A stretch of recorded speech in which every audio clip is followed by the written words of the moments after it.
I suppose. Does anyone know how Lady Lunafreya came to have the ring? It seems likely His Majesty entrusted it to her safekeeping back at the Crown City. So she's held onto it this whole time, all the way to Altissia. The ring is important, and so is Leviathan. But Luna comes first. You know, I was thinking back to our encounter with Ravus. Do you recall an apparatus in place of his arm? Yeah, I remember. Seems he lost his old one in the invasion. But in its place, he seems to have acquired new power. Power? That would help explain how a son of Tenebrae suddenly came to command Niflheim's army. Now that you mention it, his strength did seem sort of supernatural. I just chalked it up to the Oracle lineage. His ancestry may be part of it, but that alone wouldn't account for his freakish strength. I wonder what could have happened to him. There's a disturbing rumor about Lord Ravus has taken to brandishing His Majesty's sword. My dad's. Then what's the big idea behind that? That his power's the same as the power of kings? I cannot say for sure, but I have my doubts. Ravus wears the sword, yet doesn't wield it.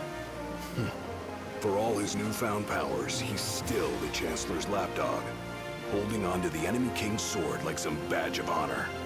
It might help if we knew what he was after. Who can say? What are the odds the Empire will crash the pool party with Leviathan? Consider it a guarantee. They felled a god to prevent Noct from receiving his blessing. They'll do so again. But we beat him to the big guy, thanks to our friendly guide. Never know which way that one's gonna move next. The Chancellor has an agenda all his own. Sometimes it helps, like when he called off his army and let us escape. But he was still a creep about it.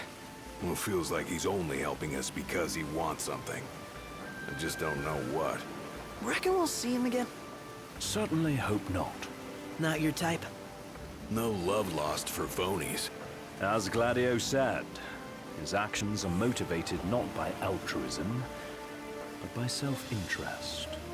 And when he does come to our aid, I see only condescension in his eyes. Yeah, can't argue with that. Ever think you think too much? Sometimes, but it's always preferable to the alternative. Are we there yet? Well, didn't you say you always wanted to go sailing? Yeah, but all this ocean gets kind of bland after a while.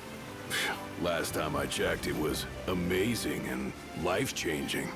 So, soon you'll have your old man's ring back. Yeah, when we arrive in Altissia. Good thing.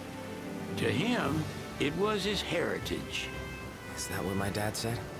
Carrying a royal line ain't a task to be taken lightly. For a small thing, that ring can sure weigh heavy. After he became king, I only ever saw his face in the paper. Wait, weren't you at the coronation? No, I was long gone from the city. Must have been invited at least. Had a falling out of sorts with your old man. Right at the end of the trip. You did? I was given to understand you stayed in touch. We buried the hatchet years later, but never talked face to face again. Should have paid a visit while I had the chance. Well, no use dwelling on it now. Got the regalia in the hold, but y'all gonna stay in Altissia for a good while, right? Yes, we believe so. In that case, I'll tune her up for y'all. Not that I'll have much to do, though. Well, with Cindy looking after the old girl. If you say she's good, she must be great. She was never afraid of hard work. Heaven knows she had a hard childhood. A hard childhood. He means her parents. Lost them both when she was little. Was big enough to understand, though. And to hurt. But you wouldn't guess that, seeing her now. Not at all. She's always so cheerful. Well, that ought to tell you how far she's come. Now, you must have seen your fair share of Altissia by now. Yeah, only done been the once. Stayed a good while, though. What's it like? Big old city. Big. Okay. Well, it ain't the Crown City. Different. Got it. You'll see for yourself. Foreign lands seldom lend themselves to trite explanations. Change of scenery ought to do you good. Well, I'm all topped out.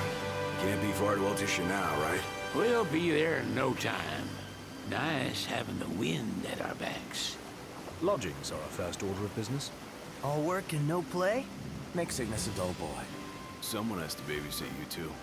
You're welcome to sleep in the wild. Ain't no hotel, but I know a fella has a place.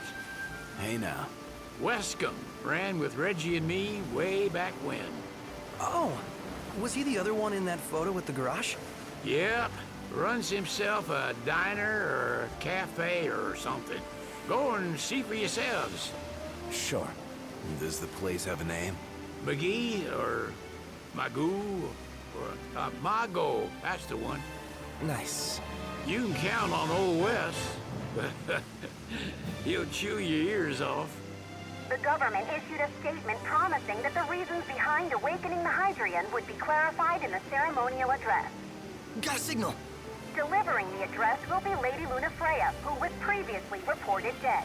This will mark her first public appearance since the violence that befell the signing ceremony. Lady Lunafreya's gonna give a speech? Sounds like it.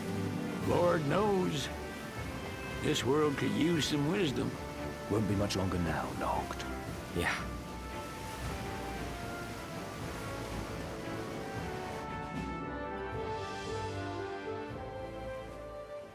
Does this vessel have an entry permit? Entry permit? Relax. I got one. Here. That's as old as they get. Seems in order. You may pass.